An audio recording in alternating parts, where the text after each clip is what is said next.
Greetings, y'all. Welcome to the Mercedes and MK Lunchtime Radio Hour. We are your hosts, Mercedes and MK, aka M&M.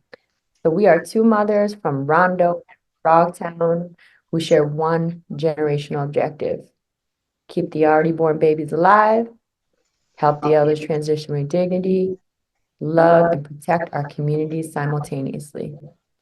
We come to you every other Tuesday on WFNU 94.1, Frogtown Community Radio, St. Paul. What's up? Mercedes, how you doing?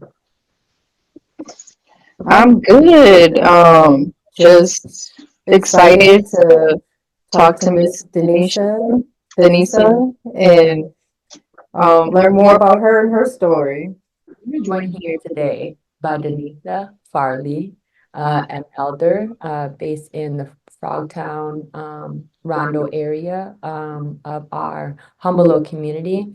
I got a chance to meet Danisa through the Neighborhood Leadership Program in 2021, right? You were a cohort member for the 2022 cohort year. Ever since I met you, right? I was like, wow. I met a real one. I met an organic intellectual, right? In the Gramsci sense. And shout out Antonio Gramsci, the imprisoned intellectual from Italy, right? Who was fighting fascism. And I know you to be an organic organizer, right? The way you describe the work you do, right? How you connect with people, how you relate with people, how you move ideas, how you turn ideas into action, right? How confident and brave you are and courageous you are to pursue relationships, to be expansive, right? To just like be have your heart open enough as a Rondo elder. I know that the other M, my M, right, will have questions, right, as a young person, right? One of your predecessors in the Rondo community, right, about the kind of insights that you have, right, during the time in which you were a mother, right, raising children in the Rondo area. Anyways, let's get started, shall we? We shall. All right. So let's talk about NLP a little bit. What do you remember about your time in the neighborhood leadership program? Well, I remember a lot of things. I remember that it gave me an opportunity to just sit in a space with that were um, free thinking, free spirited, and where we could share of ourselves, our ideas, ideals, even in some instances, um, grow together. And it put me in a space that was a little unfamiliar to me because um, up until that point, I had not sat in a room with multi generations um, to kind of share. And that to me was extremely special. That someone would offer me, invite me into their space and not feel ashamed about it or fear. So that's what I remember most, just the richness of the group and um, the richness of the learning experiences we had to share together. You talk about the richness, but also mention like intergenerational. So, can you talk more about why that was very powerful and why it's necessary if we're looking for leadership or just want to create an influence in neighborhood? Why intergenerational discussions are needed? Like, what was the So if if maybe if you were someone that grew up um, in my generation, um, children, and I'm saying children because they were younger, you know, the intergenerational piece. Children were seen and not heard. Mm. So maybe teenagers or in that age range of young adult, maybe ages from 15 to 20, we really didn't have a voice. Um, we had one, but we were not encouraged to use it because we just wanted, in my experience, so I don't know what everyone else's experience was. I can only speak of mine and what moved in the community I was in. We were definitely there and present, but the influence came from the older generations or the older, more seasoned folks in the community. Um, Being to sit in the space intergenerationally was I get to hear what maybe my kids didn't have the opportunity to share with me at that age, or that I didn't get the opportunity to pronounce at that age to the older generation that governed Mhm. over me. Mhm. So that was the part that was um, one of the parts that was most um, yeah substantial for me to be able to sit and listen and learn and grow and share, in jail, you know. What have you been able to do with that richness? Um, the richness of the experience that you described? Like, what have you been up to since you graduated from NLP? Well, you know, everything. No, That's right. That's right. Speaking the mic a little um, bit. um, I've been up to a lot, everything, and sometimes even nothing. I want to go back to NLP. Can you talk about like the diversity? You talked about the age range being intergenerational. So what was it like genetically, like between ethnicities? Um, so I can't remember like specifically every ethnicity, but I know that we've had some folks that may have been of Asian culture, um, Spanish.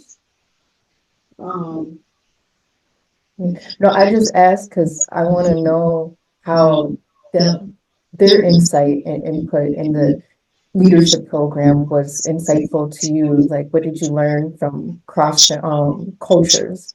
Like, not being from a Black community, but their experiences coming from the Asian perspective or Hispanic and maybe East African, but just different cultures. Because now you guys are sharing space. So I just want to know what your experience and what you learned from that space. and it may sound like a simple answer, but I just learned that people are people, and um, I'm a mother of five, and I have five children. I love all my children the same, but they have very different personalities. So just sitting back and just learning from people, and not putting judgment or expectations or and we all come with them, in my opinion, bias on folks, but just learning, just being again free flowing. So it wasn't that I put a spotlight on someone or something. It's just, I received what was offered. No, I love that. And it just shows the power of the community that you're in, especially like Rondo Frogtown, like how diverse we are with intergenerations, but also just culture. And I love that you said like we're people, like all you see is people, and that's what it is. And that is the power in community. And once we just start unifying and seeing each other as just another person. That's going to be the magic and love into like changing our neighborhood.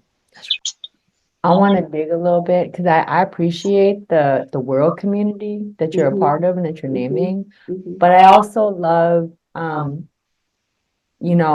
think what I learned from people about the value of peculiarities, right? And just like localized knowledge and localized, like characteristics, right? And so I'm gonna dig a little bit and I'm gonna ask like taste, smell, sound, my people are, my people, when you think about when you close your eyes and think about your people, right? What are the smells, the sounds, the taste, the texture, the moves, the feelings? I want to hear that. Oh, wow. Okay. Smells. Mm-hmm. Collard greens, girl, and cornbread. What? Keep going.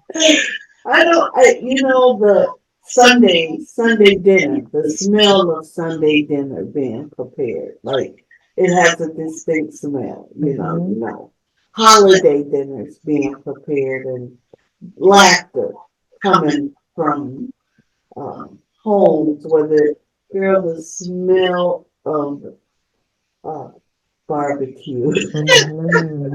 Mm-hmm. I'm getting and hungry. not and I know that it probably tastes just as good, but not gas grills, charcoal grills, girl. The sight of smoke going up in the air, and just kids playing and laughing, and we might hear a few cuss words, What games are they playing? but um, the adults may be playing spades or dominoes, or and the laughter of uh, men. Mm. Um, so now you're gonna make me cry because What I I hear is understand. love. Yes. You're witnessing love with your eyes, and that's something that's missing right now, especially in the communities that we're in. Like, we're not seeing kids run around free, just playing and having fun. We're not seeing families gathering in community anymore. We're not seeing people without their phones. Like, everybody got something in their hand, but just sitting down and being connected in person, like intimacy of like a card game, dominoes, just or even cooking. Like, we're not even seeing people be outside cooking. I want to see the barbecue smoke. Yeah. I want to smell it. Yes. Yes. Absolutely. And then there's something about the laughter, hearing the laughter of men in the community and in the neighborhood that makes you feel important and safe and secure and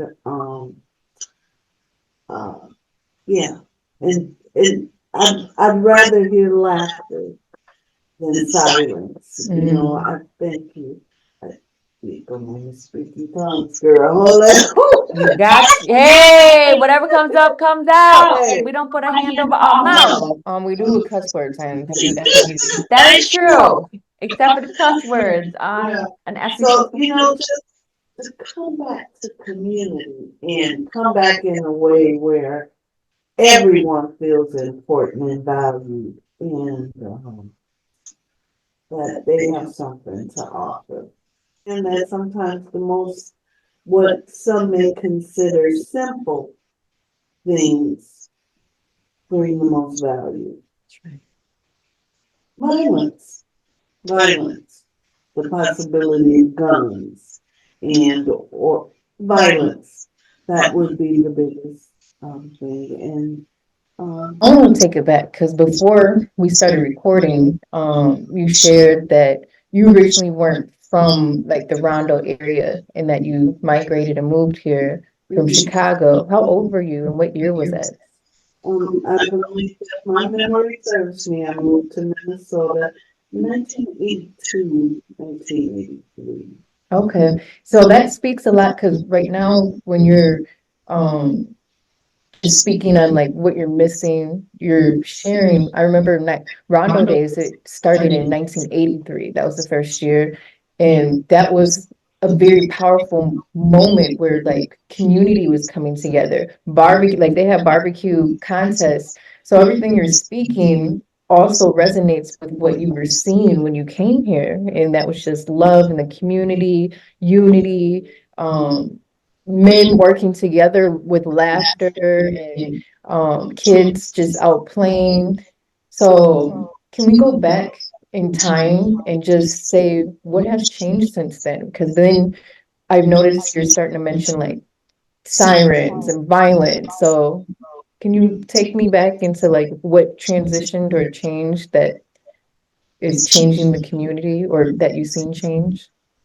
Well, I think we kind of just lost our way a little bit. Um, Life evolved, and we began making different decisions about what was important to us, or making decisions based on decisions based on meager options. So we had to choose the lesser of the evils that we were presented with, and unfortunately, some of that just got really, you know, convoluted and out of hand. And um, Do you feel that in a sense, like the Black community was kind of targeted?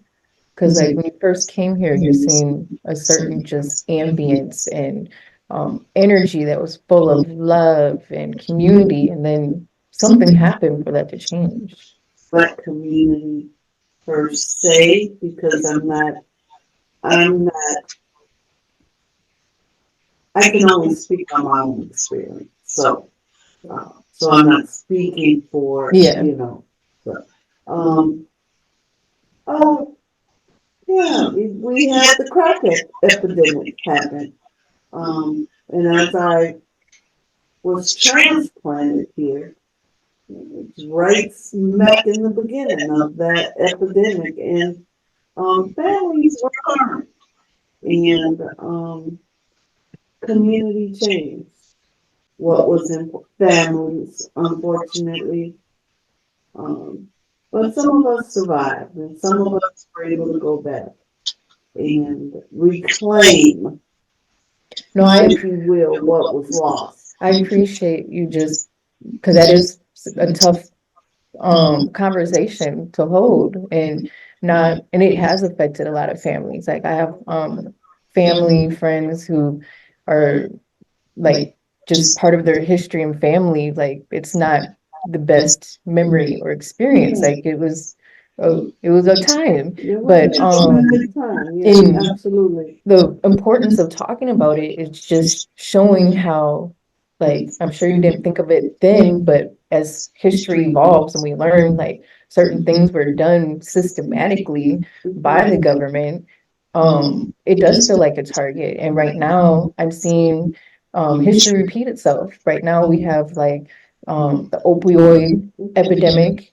And it's right here in our community. I have family members who have lost their lives due to that. And yeah, families are struggling. And I work in the school system and seen lots of kids in unfortunate situations due to the opioid epidemic. So this is definitely a conversation that is not new, but needs to be talked about. And we were able to revive and bounce from that. So just these conversations will give kind of a way on how we can navigate what's going on today. Feels it seems it can be and probably is targeted.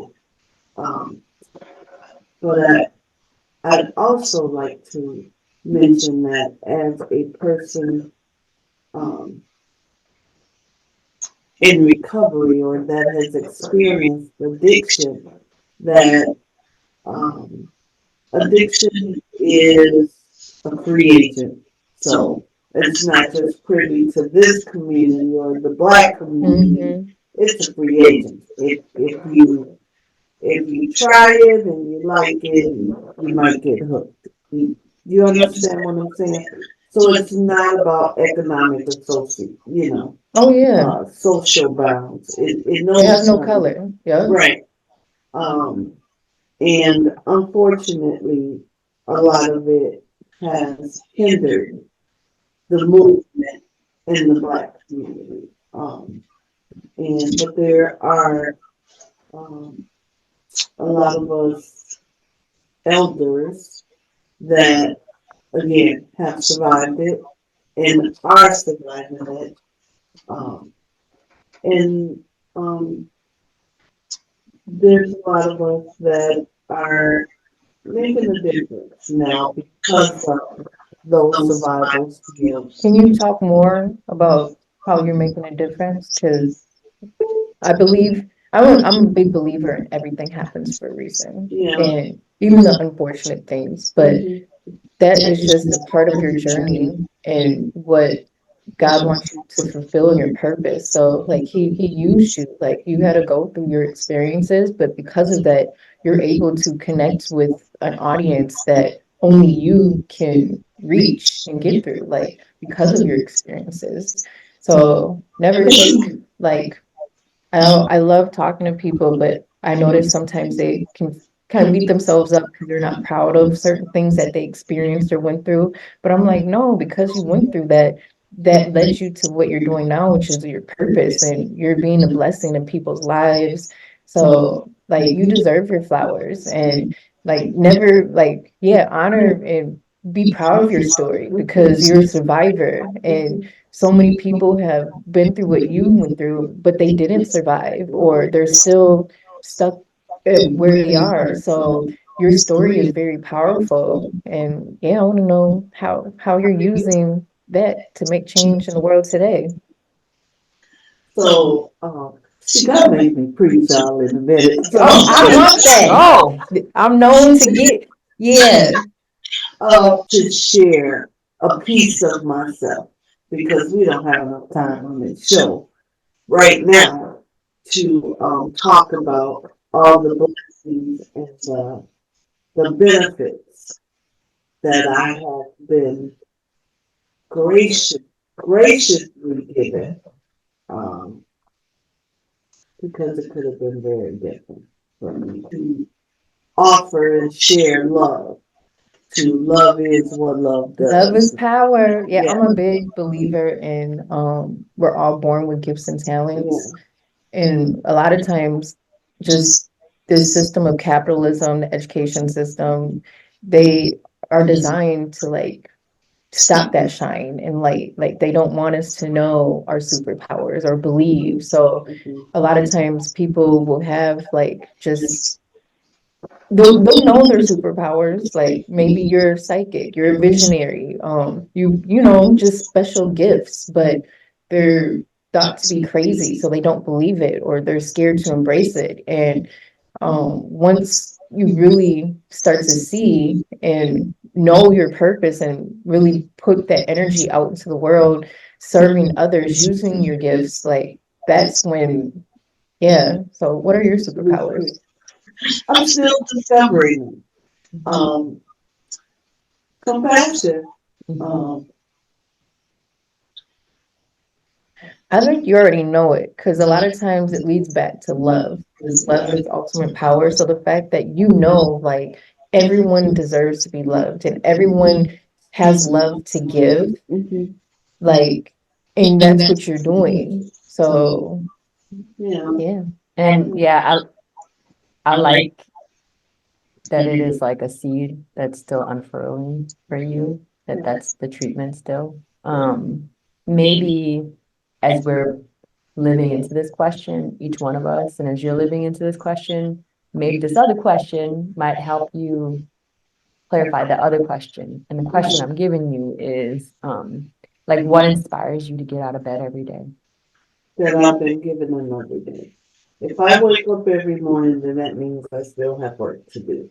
So Mm, that's what inspires me to get out of bed yeah. every day. But there's still work to be done, and I've been selected to be a part of a day that I've never seen before. So in that day, I would like to be able to get out, and get up, and get out and make a difference. Even if it's sharing a smile with someone, we sometimes put a lot of value on material things, and it's no, because those things just rust away. You know, um, what what I do for God will last, and that's my motivation. That if it brings glory to God and good to my life, then that's what's meaningful to me. So I'm hearing, right, from your story is that your heart, since young, since you being in this world, Danisa and who you are, you love, and your heart is open. And in that open heart, you have welcomed and embraced a lot of things, Mm. things that were healthy to you and things that were harmful to you. You have a lot in you, right? And you're honest, you're truthful. And I also heard in your story, right, that you know how that you're an alchemist. You learn, you know how to turn your maladies, right, into possible medicine for others, right? Is that you've lived through cycles of stories, right, that you can actually share with people, and that it registers because in 2024, when the truth has been put in the marketplace and commodified, and everybody got the corner on the truth, right, is the real is what registers. Mhm. And then what I hear is that you take on that function, right? For your own lineage, for your mama's lineage, and for the future lineages, right? For the 5 kids that you have, that you gave birth to, right? And then the multiple grandchildren, right? That you continually hold. And so I'd love to hear from you. With that said, right? What are the ways in which you dream, right? For your life to nurture, right? Future generations that live in Frogtown, Rondo, and on this earth. I personally would be able to leave a seed in her, you know, that not just, you know, generational wealth seed. Um, Whether that be finance, future, or flowers, you know. But to be able to leave a seed in the earth that continues to regenerate um, itself, and continues to regenerate in people. Um, Mm. um, So you want to be a wild seed. You don't want to be a genetically modified, no, right? You want to be a GMO. You want to be something that is of the earth yeah. and continues to be of this earth, right? So Beautiful. with my, Each generation should surpass the one mm-hmm, before them, so that, you know, essentially my grandchildren are standing on the shoulders of giants, you know, that they can see past what we saw, and be good stewards Mhm. from the space we live in. Yeah.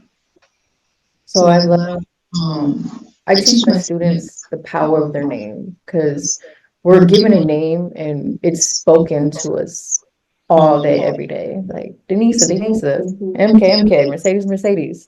And because you're being spoken that name, it brings power to who you are in your life.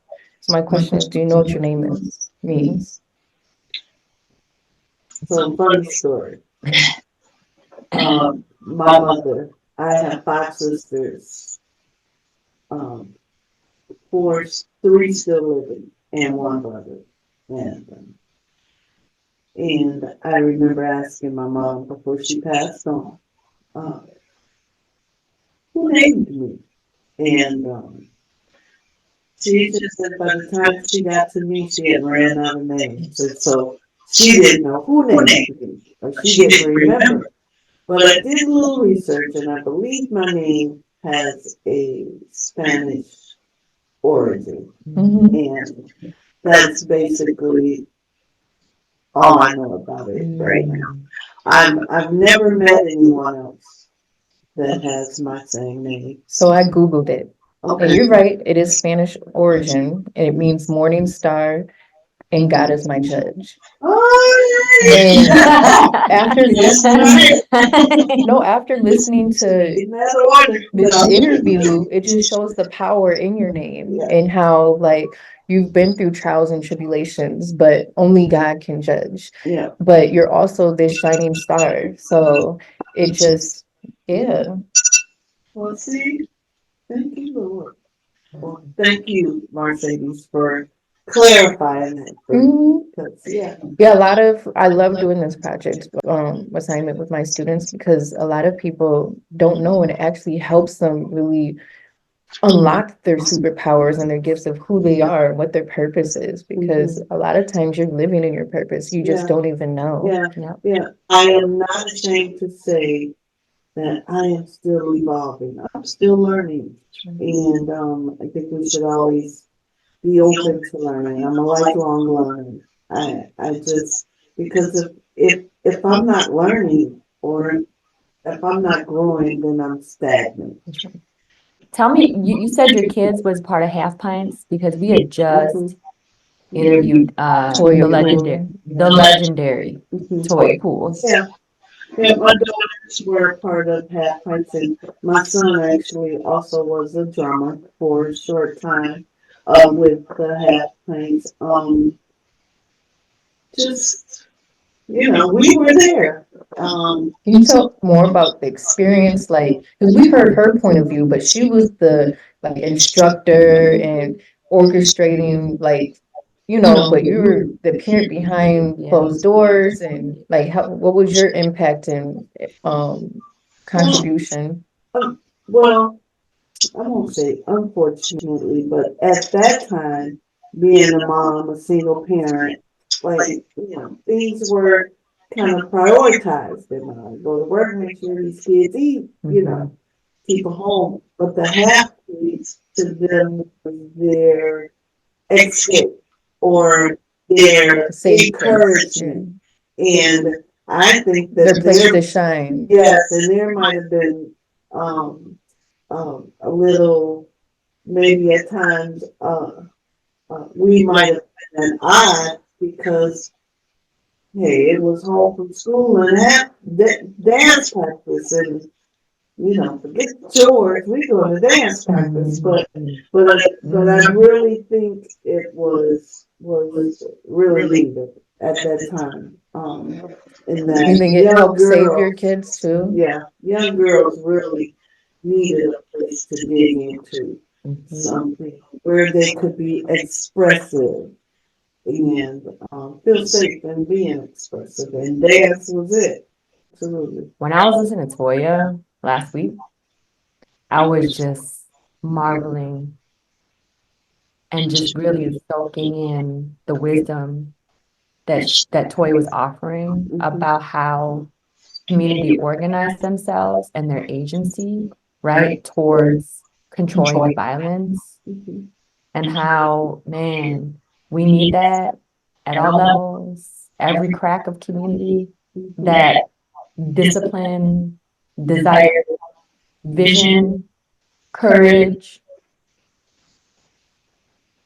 to control the violence. And when I was hearing them, little things that I was like, that's phenomenal. Sugar diets, Mhm. children going to birthday, parents organizing themselves, right, to ensure, right, that there's no cake, right? And violence will come without a birthday cake at a birthday party, right? So figuring out how to mitigate that, Mhm. right? Supporting our young people's development, right, around self-discipline, right? A sugar break to a child, come on, right? Little things like that, right? That parents had to organize themselves to do. Sacrifices like taking days off for the car wash, taking days off to bake cookies, doing all this stuff, or going backwards and forwards and bending and contorting, right? to ensure that our children can say, right? Um, I also like how she held like the parents accountable, saying like you have to participate some way, somehow. And if but they was also considerate, understanding like there are single working families or maybe families that don't have parents where she's like, okay, bring a cousin, a friend, but somebody, and that just shows I love that. Yeah, absolutely. And I think that's some of what we were, it, that's one of the things that we're, seems as though we're losing in the community, that Mhm. collaboration, that camaraderie, moms getting together and, doing it for the sake of our children. I honestly, I don't care if you don't like me or if I'm not your yeah. favorite person, Mhm. because we love these children That's right. and we want them to be the best that they can be. Yeah. So how do we put those differences aside?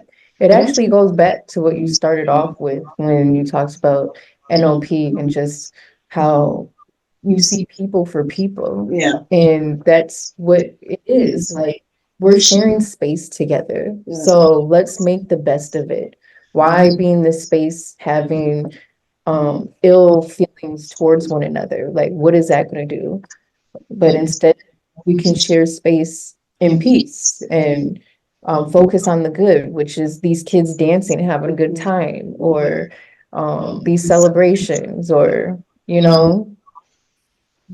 Said, I can't say it enough. Thank you so much, Danisa, Elder Danisa, the legendary Danisa, Oh, wow. again, an intellectual organizer. I love you.